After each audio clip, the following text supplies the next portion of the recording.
Law पढ़ते time कभी confuse हुए हो?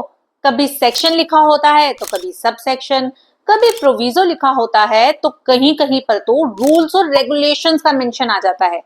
तो चलो आज इसका फुल फंडा क्लियर करते हैं, वो भी सिंपल लैंग्वेज में। सेक्शन लॉ का मेन बिल्डिंग ब्लॉक होता है, जैसे किताब में चैप्टर होता है।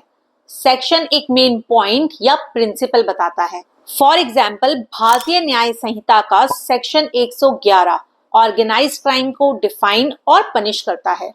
वही सब सेक्शन छोटी हेडिंग्स की फॉर्म में सेक्शन के अंदर की डिटेल होती है।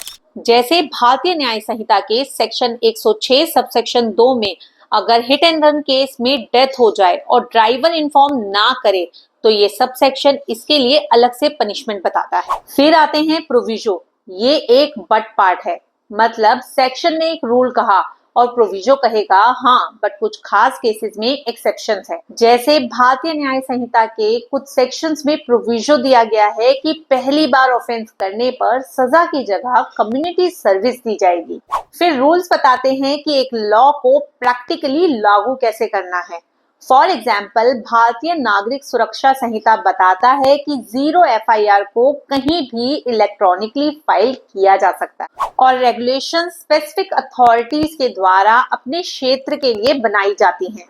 जैसे न्यू लॉज में इलेक्ट्रॉनिक एविडेंसेस को स्वीकार करने के लिए फॉरेंसिक पुलिस अथॉरिटीज रेगुलेशन बनाती हैं कि इलेक्ट्रॉनिक एविडेंसेस को किस फॉर्म में वैलिड माना जाएगा। तो अब अगर कोई बोलेगा ना कि बीएनएस का सेक्शन 106 लगा है तो समझ जाना कि ये तो एक मेन प्रोविजन है। इसके साथ sub section, proviso, rules, regulations का पूरा खानदान रेडी है। अगर आपको ये वीडियो पसंद आया तो इस वीडियो को लाइक करें, शेयर करें और फाइनेंस तंत्र को सब्सक्राइब करें।